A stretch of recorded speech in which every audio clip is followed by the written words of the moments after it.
Desde este día, la Secretaría de Participación y Anticorrupción de la Presidencia realiza la Semana de la Transparencia, en la cual desarrollará actividades para discutir con el público la situación del acceso a la información en las instituciones del gobierno. Además, dicha instancia presentará propuestas de reforma al reglamento de la Ley de Acceso a la Información Pública tras una serie de consultas. Profundizaremos en esta mediodía en el espacio de entrevistas sobre estas actividades y los objetivos que persigue la Semana de la Transparencia y las propuestas de reforma a la Ley de Acceso a la Información. Por otra parte, el Instituto de Acceso a la Información Pública presentó el segundo informe de transparencia institucional relacionado a la publicación de información de carácter oficiosa y avances en la gestión documental y de archivos. Según la evaluación de dicho instituto, la Presidencia de la República tiene una nota global de 6.28, la Corte Suprema de Justicia 5.6 y la Asamblea Legislativa 3.61. Entonces, para desarrollar este y otros temas, ya está con nosotros Lourdes Palacio, subsecretaria de Transparencia de la Presidencia. Bienvenida, subsecretaria. Un gusto encontrarnos. Muchas gracias, Carlos. También un saludo a todos los televidentes. Gracias por acompañarnos. También está con nosotros Pavel Cruz, oficial de información de la Presidencia. Bienvenido a Informa TVX, Pavel. Buenas tardes, gracias por tenernos. Gracias por estar con nosotros en esta mediodía e iniciamos directamente la entrevista, subsecretaria, con esto. ¿Cuál es la expectativa que tienen ustedes con esta Semana de la Transparencia? Bueno, para nosotros como Secretaría de Participación, Transparencia y Anticorrupción de la Presidencia de la República, nuestra expectativa es compartir con la ciudadanía, que se conozca lo que estamos haciendo, los avances que hay en materia de transparencia, por supuesto, la lucha contra la corrupción también, y escuchar de la gente también cuál es la expectativa de la ciudadanía, qué quiere la gente, y también, como has dicho, ha habido otras instancias también que han evaluado el accionar del órgano ejecutivo y en ese sentido compartir esas ideas. Pero sobre todo, ¿cuánto hemos avanzado en la Ley de Acceso a la Información? ¿Cómo ha avanzado el Ejecutivo? Queremos darlo a conocer. Queremos que conozcan también el ranking de las instituciones, es decir, la medición que hay de todas las instituciones del órgano ejecutivo y cómo han ido avanzando también en la transparencia, cómo han ido rindiendo cuentas. Todo eso lo tenemos que dar a conocer. Recordemos que esta semana también es para sensibilizar probablemente a muchas otras entidades que por hoy, como has dicho, tienen otro nivel de calificación, y también para que la sociedad en su conjunto también haga los esfuerzos y que avancemos en la lucha contra la corrupción en el país. Entre la serie de actividades que van a realizar en el transcurso de esta semana, subsecretaria, se destaca el tema de los conversatorios. Creo que es una oportunidad relevante porque eso permite justamente lo que usted ha mencionado, interactuar con la ciudadanía, con el público, con los medios, con las personas de instituciones. Coméntenos un poco de qué van estos conversatorios, los temas, invitados que van a estar en este transcurso de estos días. Sí, de acuerdo, Carlos. Bueno, este día hemos dado a conocer y ya vamos a ahondar un poco más sobre los avances en materia de la Ley de Acceso a la Información Pública, las rendiciones de cuenta y las reformas que se están haciendo al reglamento de la Ley de Acceso. El día miércoles vamos a tener un conversatorio donde vamos a abordar el tema de la transparencia fiscal. Este es, de hecho, hay que decirlo, El Salvador está pasando ahora por un momento en el cual tenemos que profundizar cuáles son las causas, por qué estamos ahora así. No es una situación coyuntural, sino que tiene también circunstancias estructurales, hay explicaciones y hay fenómenos de fondo también que explican por qué ahora estamos como estamos. Eso se va a tratar el día miércoles, y el día viernes vamos a tener otro conversatorio donde fundamentalmente las organizaciones sociales, la ciudadanía, organizaciones de sociedad civil van a exponer cuáles son esos casos en los cuales a lo mejor muchos de ellos se han visto también involucrados porque son temas que les competen, porque son temas en los que tienen opinión, y sobre esa base también discutir propuestas de país. Ahora me gustaría que hablemos un poco, Pavel, sobre el rol que tienen los oficiales de información en estas actividades. Usualmente a veces se tiene la idea que el oficial de información es la atención directa con los ciudadanos, periodistas, investigadores que piden información. Pero en estos espacios, ¿qué rol, qué intervención tienen los oficiales de información para tener insumos y tener interacción con los ciudadanos y las personas que les interesa saber el desempeño de las instituciones del Estado, particularmente la Presidencia en este caso? Bueno, el oficial de información, de acuerdo a la Ley de Acceso a la Información Pública, es un funcionario clave en garantizar el ejercicio del derecho de acceso a la información de la ciudadanía, y en ese sentido trabaja en dos vías principales. Uno, responder las solicitudes de información de los ciudadanos, y el segundo es actualizar la información oficiosa, que es aquella información que la ley manda a publicar sin necesidad de que haya una solicitud de información. Y en ese sentido, los insumos que nosotros preparamos presentamos el día de hoy, los hemos obtenido a partir de la colaboración que con los distintos oficiales de información de las instituciones del órgano ejecutivo tuvimos en el periodo que reportamos, que va del 23 de abril al 8 de noviembre del presente año. Entonces, ese sería como el mayor papel o el papel principal que tienen los oficiales de información, que es garantizar el ejercicio del derecho de acceso a la información pública de los ciudadanos. Ahora bien, me gustaría que toquemos con esto, Pavel, me llama la atención, ya lo vamos a ampliar y también me gustaría tener la apreciación de la subsecretaria sobre esto. La semana pasada fue conocido que el Instituto de Acceso a la Información Pública presentó su segundo informe y en esto le pone una calificación de 6.28 a la presidencia. ¿Qué opinión la merita esto?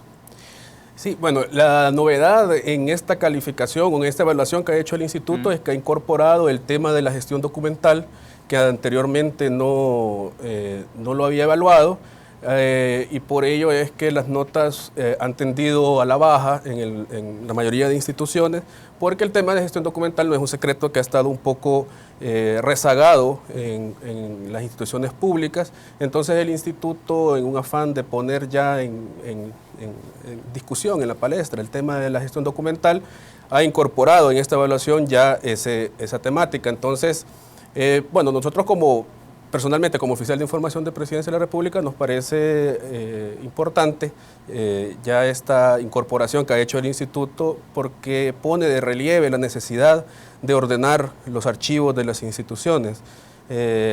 En cuanto a la evaluación, el instituto evaluó dos aspectos, la publicación de información oficiosa y la gestión documental. Sí. En la publicación de información oficiosa las notas sí fueron mejores, porque ya es un tema que se ha venido trabajando bastante desde la entrada en vigencia de la ley, no así la gestión documental. Bueno, vimos algunas inconformidades que han sido planteadas por algunos oficiales de información de ciertas instituciones,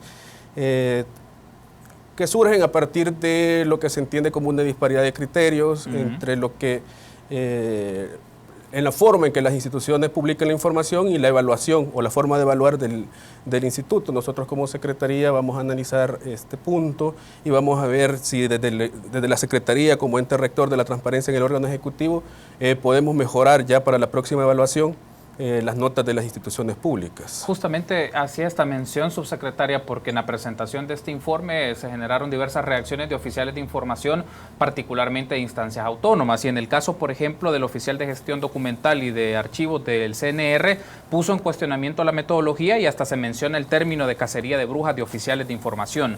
¿Qué reacción le merece este tipo de declaraciones? Carlos, yo considero que este es un proceso.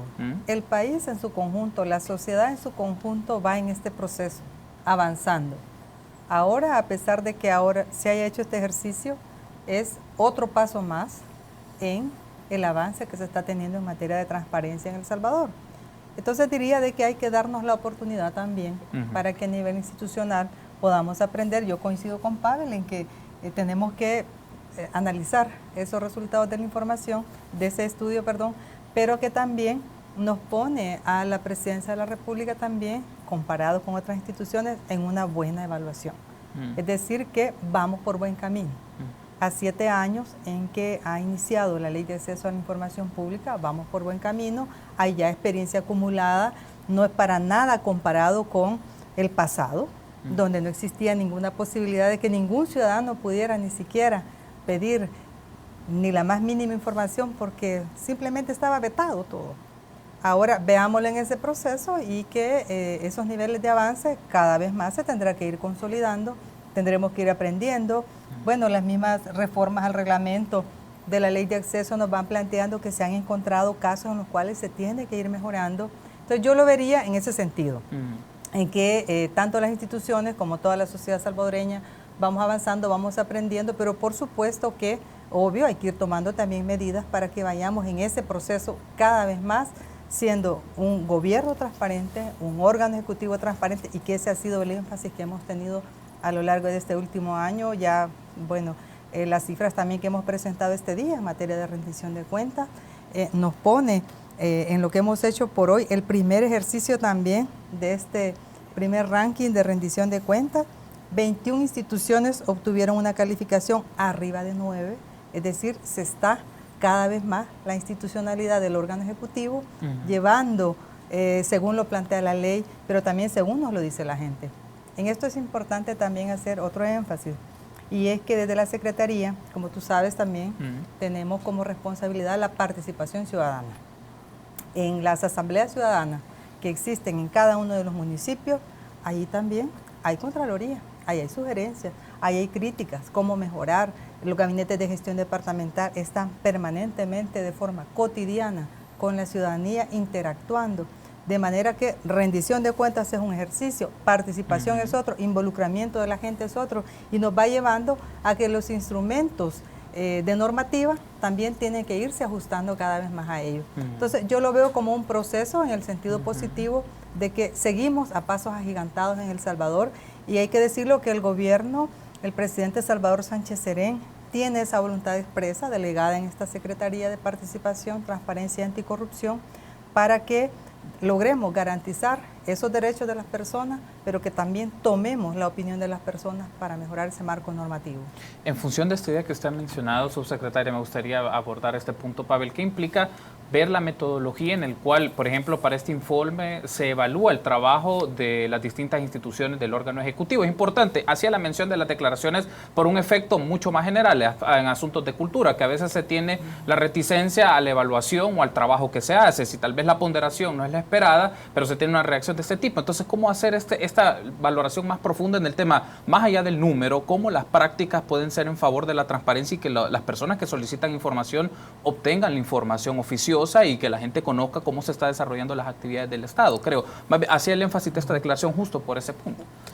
Sí, bueno, en la práctica todas las instituciones que son obligadas por la Ley de Acceso a la Información Pública tienen la obligación de publicar la información oficiosa. En este sentido, también la ley le confiere al instituto la facultad de evaluar la publicación que hacen las instituciones de la información oficiosa, y pues nosotros estamos a favor de que se evalúe de cara al ciudadano. El instituto ocupa criterios no solo de cumplimiento meramente legales, sino de accesibilidad de la información, de los datos que se publican a la ciudadanía, si están publicados en formato abierto, que si son reutilizables, si están desplegados de una forma que sea amigable para el ciudadano que consulta la información. Entonces nosotros vemos el tema de la evaluación como un aspecto primordial para el cumplimiento de la Ley de Acceso a la Información Pública, y más allá de eso, las eventuales disparidades de criterios que puedan existir o inconformidades que se expresan, creo que es necesario sentarse a analizar la evaluación, la metodología que se utiliza para calificar los distintos estándares de información, y ver la manera de cómo se adecua o cómo se mejora la publicación de información para la ciudadanía.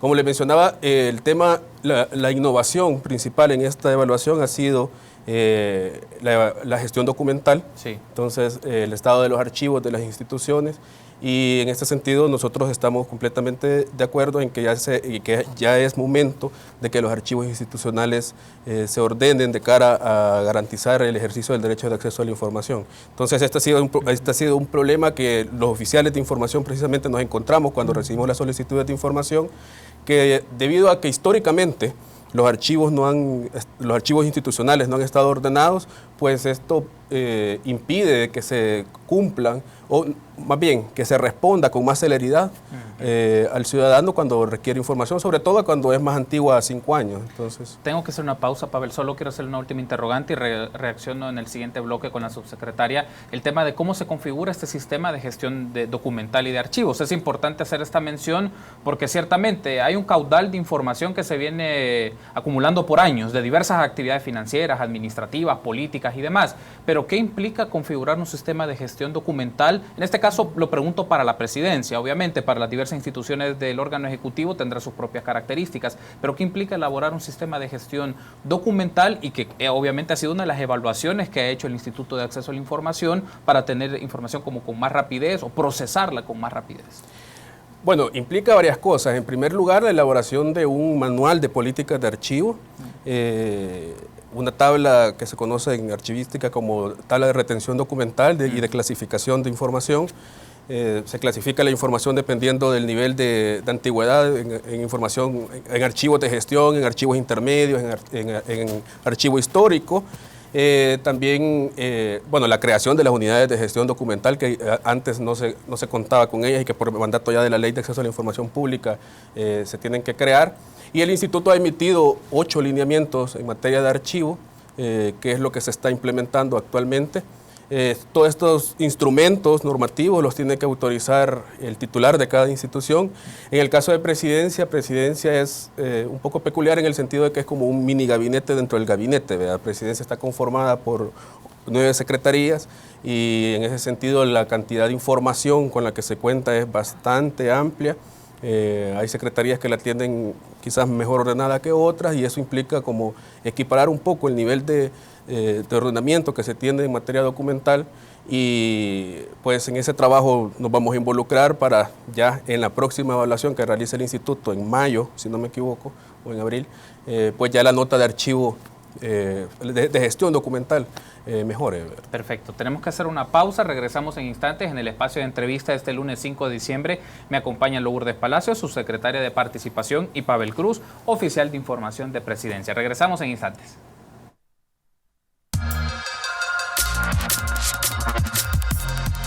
Gracias por su preferencia y continuar junto a nosotros en el espacio de entrevista de este lunes 5 de diciembre. Hablamos de la transparencia en el sector público. Me acompañan Lourdes Palacios, subsecretaria de Participación, Transparencia y Anticorrupción de la Presidencia de la República, y también está Pavel Cruz, oficial de Información de la Presidencia. Regresando entonces a la entrevista, subsecretaria, me gustaría que toquemos un tópico que abordamos, o lo mencioné más bien en introducción en el primer bloque, que es: en esta semana también se van a presentar propuestas de reforma al reglamento de la Ley de Acceso a la Información. Coméntenos de manera muy concreta, subsecretaria, cuáles son estas propuestas de reforma y qué se espera, ¿no? ¿Cuál es la expectativa de proponer o poner a disposición del público estas propuestas de reforma al reglamento de la Ley de Acceso? Sí, enfatizando de nuevo, viendo esto como un proceso, claro que nos vamos encontrando con aspectos que probablemente el legislador en aquel entonces no consideró, o la legisladora también hay que decir, no consideró. Y entonces hay que hacer, digamos, como en esos puntos que a lo mejor hay un vacío, o cosas que ya se probaron que funcionan de un modo y en realidad tienen que funcionar de otro. Entonces, por eso el objetivo de la reforma. Lo que se ha hecho es abrir esa consulta de manera vía internet, por la web, y también se han hecho jornadas de trabajo que han sido dirigidas por Pavel junto con la directora de Transparencia, Aurora Cubías, y con Manuel Cruz también, ¿verdad?, que es el director de Fortalecimiento al Control Interno. Y eso nos ha llevado a tener, digamos, de los casos que nos expresan todos los oficiales de información, cómo entonces es que tendríamos que abordar ahora la situación. Entonces, quiero decir que en este proceso también, por supuesto, se tiene en cuenta el que sea más robusta la ejecución de la ley. Por eso es que el reglamento para nosotras y nosotros es importante. Claro que también se ha mencionado en otros espacios y en otras ocasiones que quizás hasta la misma ley debiera tener reforma, pero eso es otro punto. Y en materia del reglamento, pues Pavel ahora nos hacía la presentación en la mañana de esas 4 grandes áreas en las cuales hay reforma, ¿verdad, Pavel? Sí. Bueno, nosotros sometimos a consulta 7 temáticas o rubros, de los cuales recibimos aportes sustanciales en 4, que es el procedimiento de acceso a la información pública, el procedimiento de elección de los comisionados del instituto, el proceso de reserva y los procesos que se llevan al interior del Instituto de Acceso a la Información.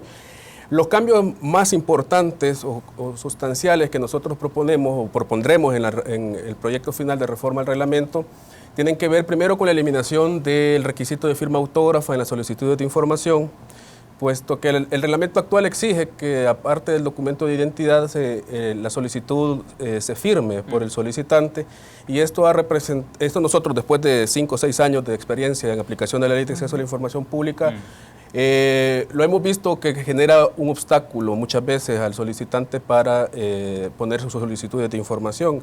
En algunas instituciones, CAPRES por ejemplo, el 30% de solicitudes, dependiendo de los periodos, se han desestimado porque el solicitante no firmó la solicitud. Entonces nosotros creemos de que a efectos de garantizar o facilitar el ejercicio del derecho de acceso a la información pública es necesario eliminar ese requisito, excepto cuando sea para solicitud de datos personales y aquellos procedimientos que se deben al instituto. La otra reforma principal que nosotros proponemos es en cuanto al procedimiento de elección de los comisionados del Instituto de Acceso a la Información Pública, ya que recordemos que fueron dos artículos o dos temas que la Sala de lo Constitucional declaró inconstitucional en el reglamento aún vigente, que es la delegación que hacía el presidente en las diversas entidades convocantes para que elaboraran unos instructivos que eran los que iban a regir la votación en las asambleas generales por sectores. Entonces, ahorita estamos eliminando nosotros esa delegación y todo el procedimiento se regula directamente en el reglamento. También se elimina la facultad que se le había incluido al presidente de la República para rechazar las ternas que resultaban de las votaciones de las distintas asambleas generales. Entonces, la Sala de lo Constitucional también consideró que eso va contra la Constitución y nosotros lo estamos eliminando. Entonces, ahora el presidente ya no va a tener el poder de veto de las ternas.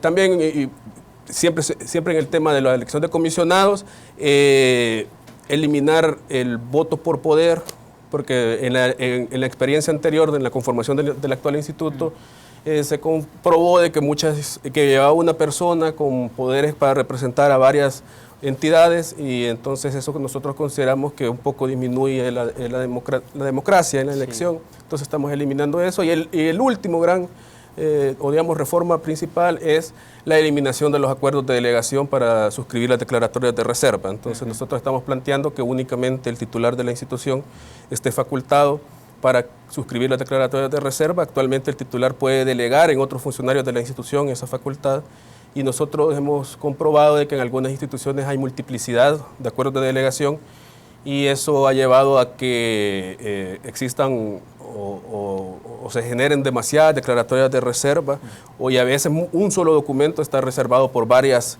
unidades administrativas. Entonces nosotros estamos planteando la eliminación de esos acuerdos de delegación para efectos de que sea únicamente el titular quien pueda firmar las declaratorias de reserva. Solo recapitulando, Pavel, quiero retomar el tema de esto que mencionaba, del poder que tenía en algunos casos representantes o personas que querían aspirar a ser comisionados. Si nos los puede precisar un poco mejor, ¿a qué se refiere con esto? ¿En qué sentido lo pregunto? Es decir, ¿necesita tener un apoyo de una asociación, de una expresión de una organización para que una persona pueda ser postulada para ser comisionado del Instituto de Acceso a la Información? Es decir, ¿por dónde gira esta propuesta de modificación del reglamento para que lo puedan tener más claro nuestros amigos de la audiencia? Sí, la ley establece que los comisionados del instituto se eligen por asambleas generales que celebran 5 sectores. Sí, entonces el instituto la ley sectorializa la elección de los comisionados y cada sector propone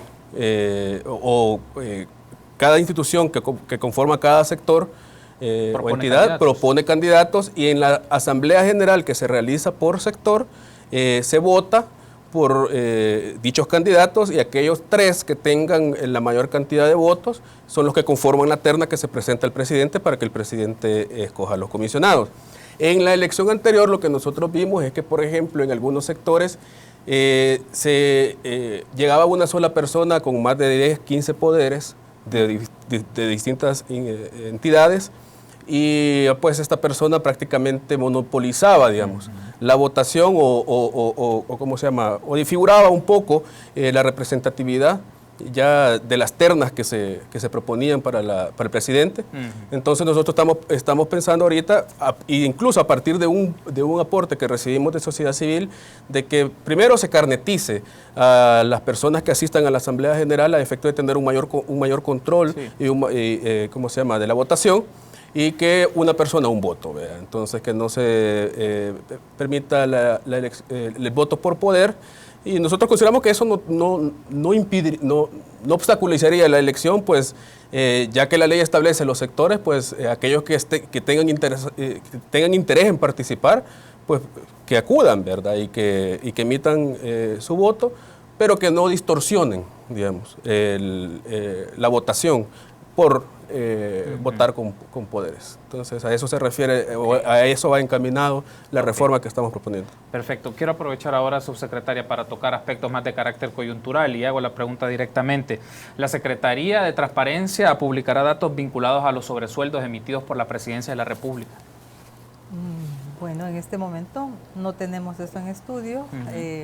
Usted sabe que ha habido opiniones al respecto, pero no tenemos nosotros en nuestra responsabilidad ni competencia abordar ese tema, en tanto que ha habido solamente expresiones por los medios de comunicación. Ese es el punto.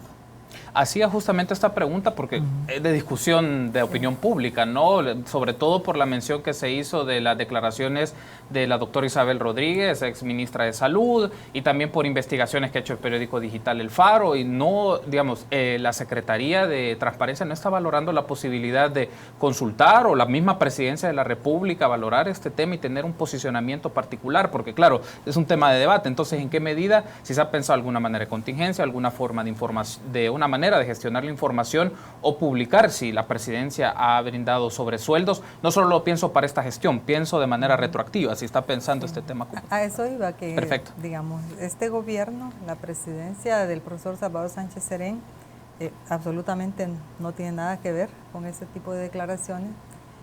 Yo creo que si una funcionaria, un funcionario dio opinión al respecto, tendría que explicar más ampliamente cómo fue que se dio esa situación.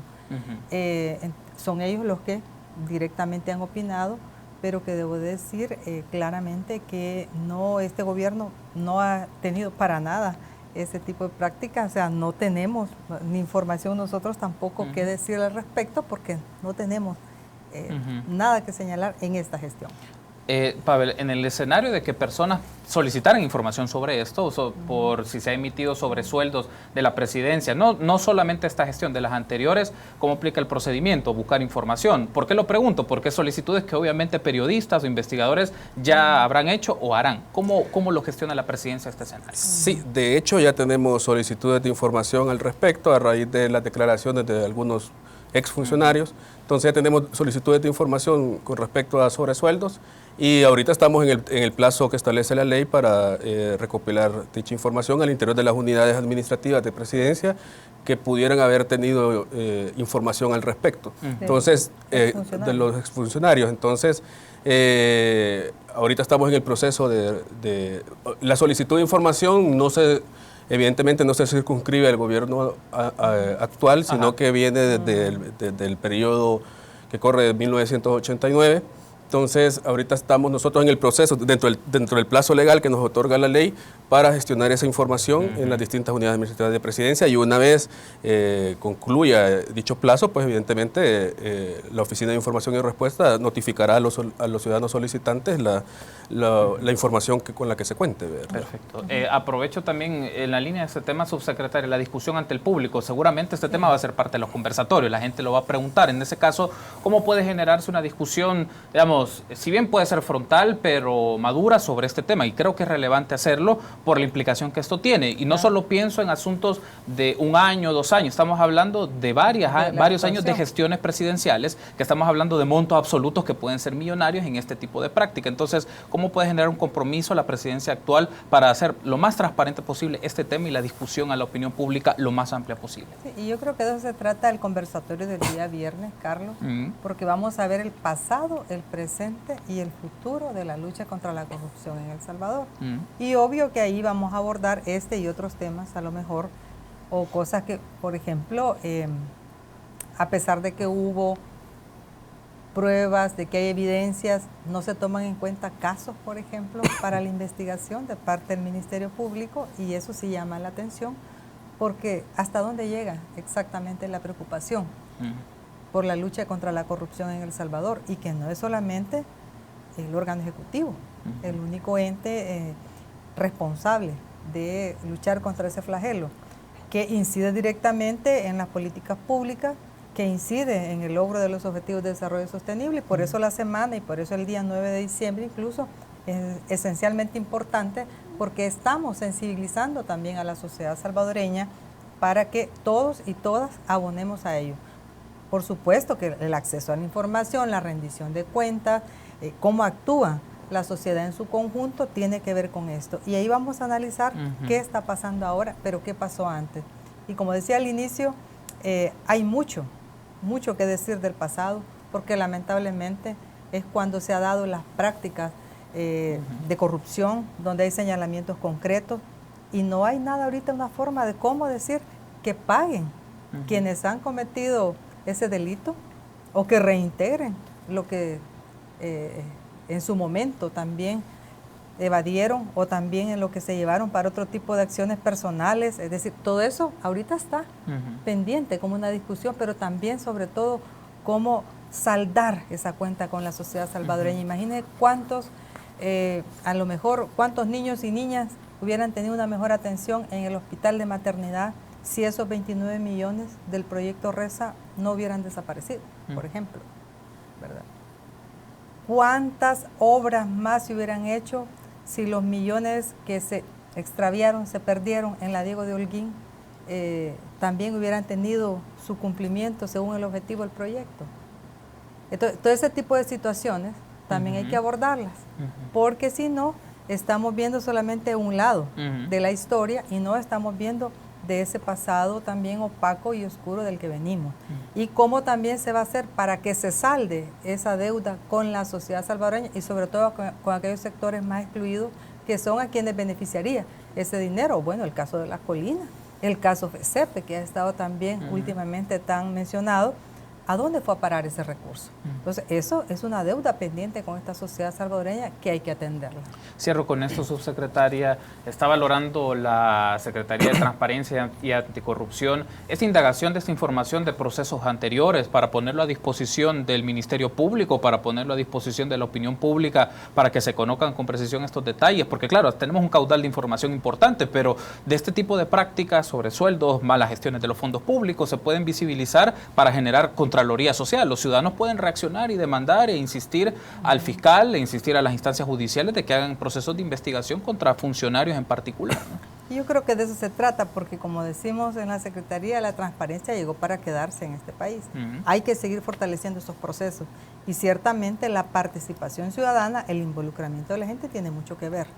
Cuando mencionaba yo a nivel territorial también cómo la gente está conociendo lo que está haciendo el órgano ejecutivo, pero no solamente es el órgano ejecutivo, es que es la actuación del Estado en su conjunto, porque como tú decías, es en la función pública de la información pública en su conjunto, no solamente de lo que compete al órgano ejecutivo, que es quien ha dado las mayores muestras y voluntad política, quien está ahora en estos niveles de evaluación, que debo de decirlo, refleja ese interés que tiene el presidente de la República por avanzar en materia de transparencia y el combate a la corrupción y la prevención sobre todo también, porque eso no lo hemos mencionado, pero sí hay que decir que hay un esfuerzo muy, pero muy profundo para prevenir que no suceda en el órgano ejecutivo ese tipo de actuaciones ni que se vaya a caer en ese delito.